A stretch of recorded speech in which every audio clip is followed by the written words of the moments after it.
देखो, आपने वो जो वर्तुल है ना, देखा होगा, और उसका एक सेंटर होता है, आता है। वो जो एक वर्तुल होता है गोल, और उसका एक सेंटर होता है ना। तो उसका जो परिधि है वो पेरीफेरी है। हाँ, और सर्कल का एक सेंटर है। वैसे हर सर्कल, या तो जो गोल है 3 डायमेंशन वाला,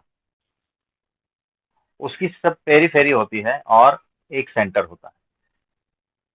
जैसे पृथ्वी जो है उसकी भी एक सेंटर पॉइंट है, और बाकी पृथ्वी की जो सतह है वहां हम्म। पर बहुत सारा कुछ चल रहा होता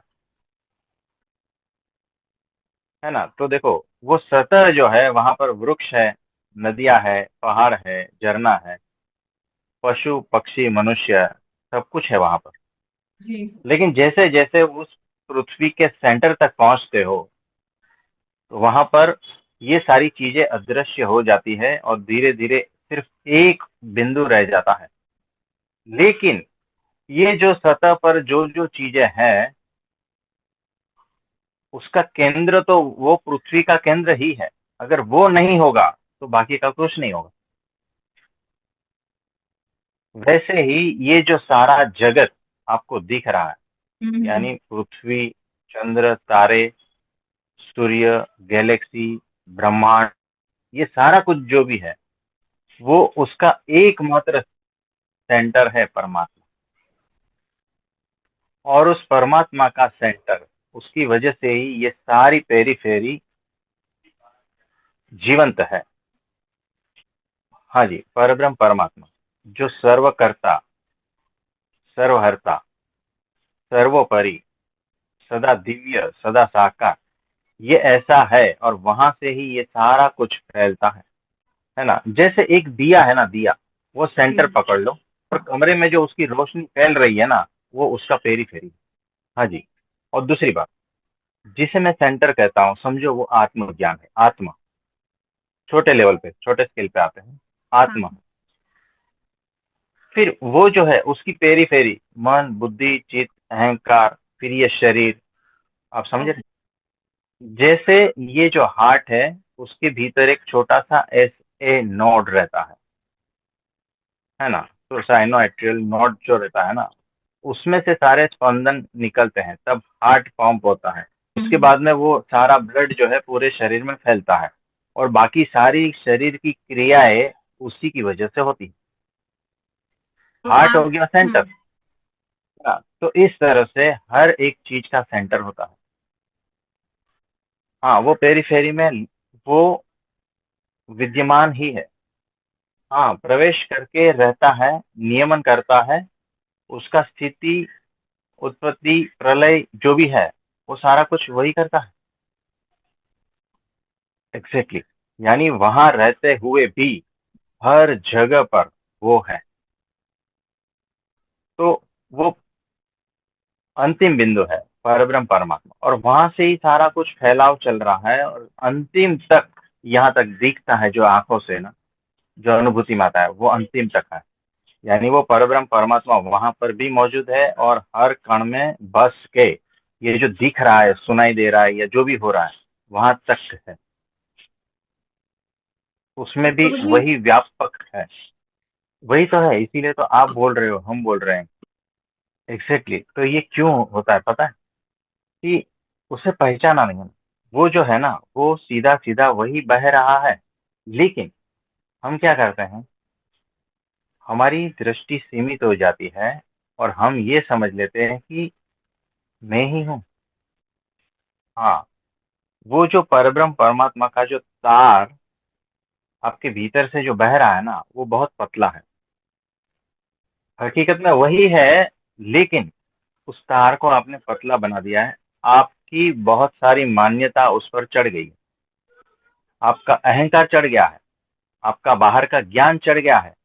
इसीलिए वो दिखाई नहीं देता है, महसूस भी नहीं होता। जब हम आपको कहते हैं कि आपके भीतर परमात्मा है, आप ये देखोगे कि नहीं, मुझे तो पता नहीं चल रहा। ये पता नहीं चलना किसको? ये अहंकार को पता नहीं चल रहा, क्योंकि अहंकार इतना भारी मात्रा में है, और वो जो परमात्मा का तार है एकदम दबा हुआ है। उसका जो झरना है, उसका जो फ्लो है बहुत ही बारीक है। यानी वो तो है ही, लेकिन हमारा अहंकार इतना भारी है कि उसको दबा दिया। जैसे अहंकार का आवरण हटेगा, वो दिखना चालू हो जाएगा, वो महसूस होना चालू हो जाएगा। और जब अहंकार रहेगा ही नहीं, तब कौन रहेगा बताओ? वही जो है। है वही तो रहेगा। हाँ, इतना इजी है। यानी ये अध्यात्म का सारा चक्कर जो है ना, उसे ढूंढने में नहीं है, उसको खोने में है। यानी देखो, परमात्मा को ढूंढ रहे हो, अब वो तो है ही, ऑलरेडी है ना। क्या कण कण में परमात्मा नहीं है, ये मानते हो, है ना? लेकिन अनुभूति में नहीं है, क्योंकि आप अध्यात्म का सारा कचरा इकट्ठा करके उसे ढूंढने में लगा रहे हो कि कहीं से मिल जाएगा, कहीं से मिल जाएगा। कैसे मिलेगा? आप आंखों पर आवरण लगा लगा के ढूंढ रहे हो, वो सामने ही है ना, देखो ना। यानी आप मेरे सामने हो, ठीक है, लेकिन मैं आंख बंद करके बैठा हूं, कैसे दिखेगा? ये जो आवरण है ना, वही अहंकार है। हाँ जी, देखो कैसा है। कहीं से कुछ ज्ञान लिया कि परमात्मा ऐसा होता है, वैसा होता है, वैसा होता है, ये ज्ञान का एक आवरण आ गया। फिर दूसरे किधर से कुछ ज्ञान लिया, उसका और एक आवरण आ गया। फिर मेरी मान्यताएं बनी, तीसरा आवरण आ गया। फिर मेरा गुस्सा, है ना, मैं शांत नहीं हूँ, हर पल सोच रहा हूँ, ये विचारों का आवरण आ गया।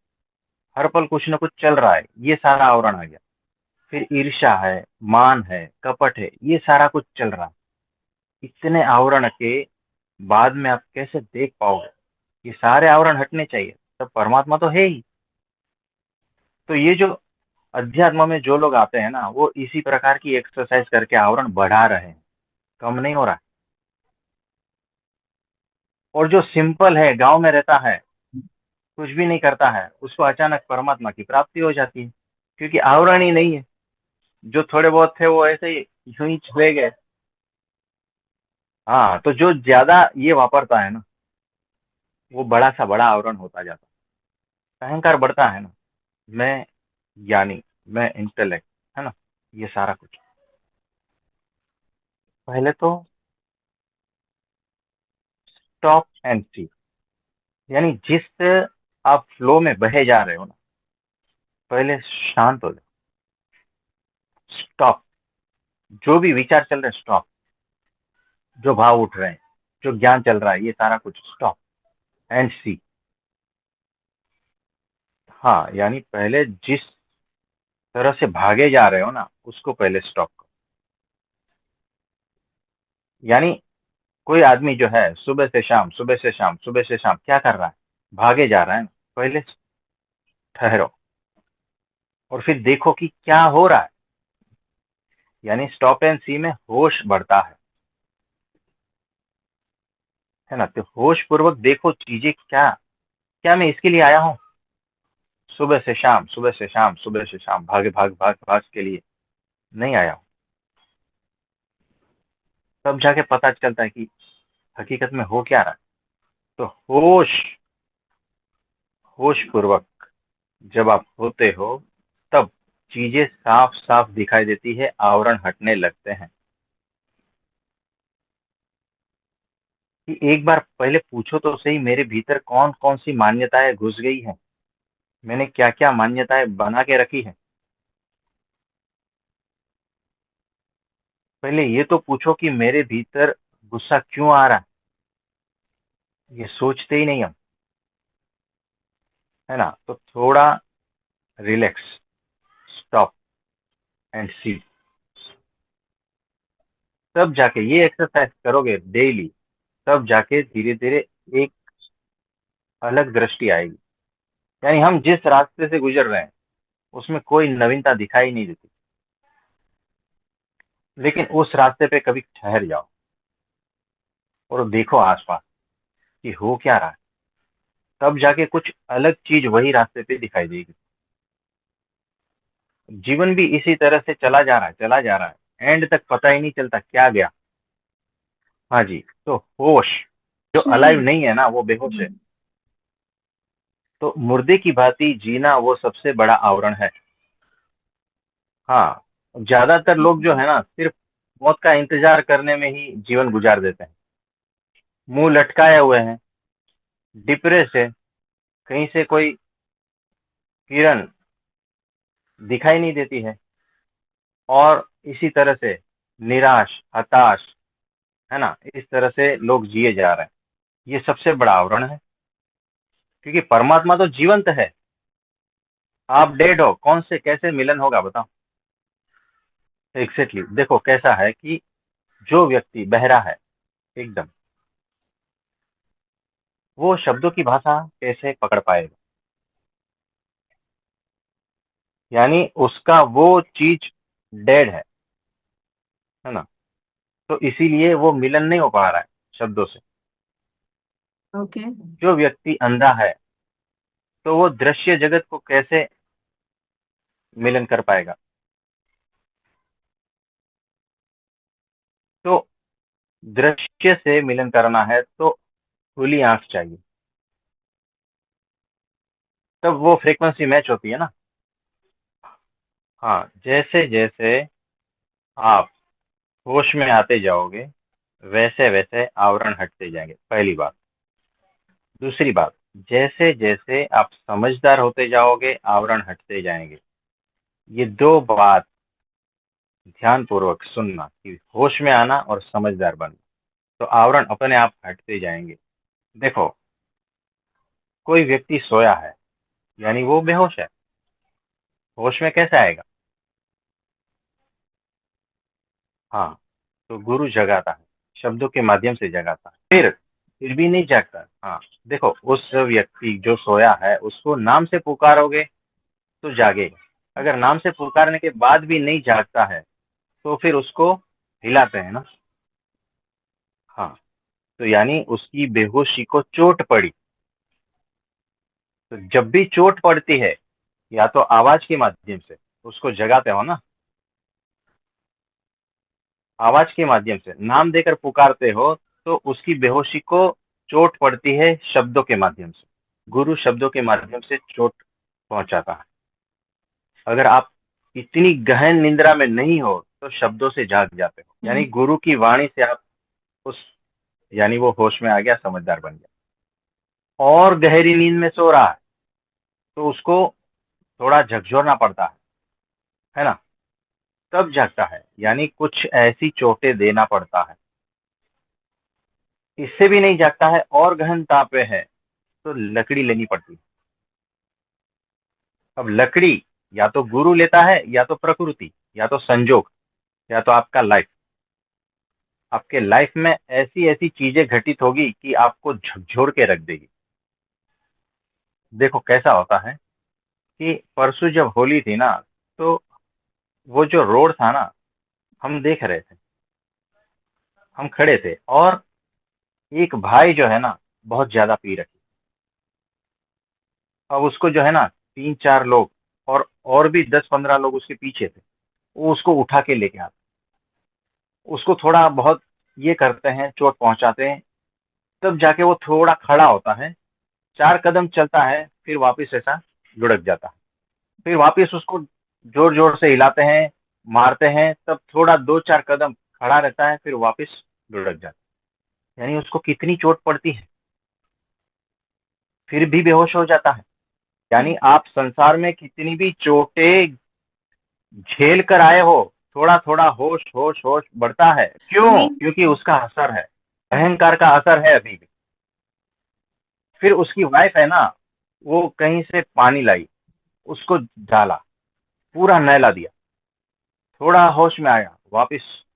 फिर उसको जो है ना अल्टीमेटली क्या किया कि वो 4-6 लोग है ना उसको उठा के घर तक लेके गए। तो वो इतनी चोटें खाकर अध्यात्म में आया है ना, फिर भी बेहोश है, भी आवरण आवरण हटते नहीं है, फिर भी।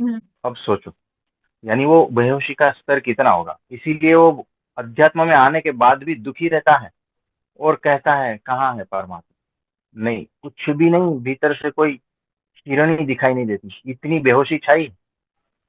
हाँ, ऐसा ही है। देखो इसके दो रास्ते हैं होश में आने के।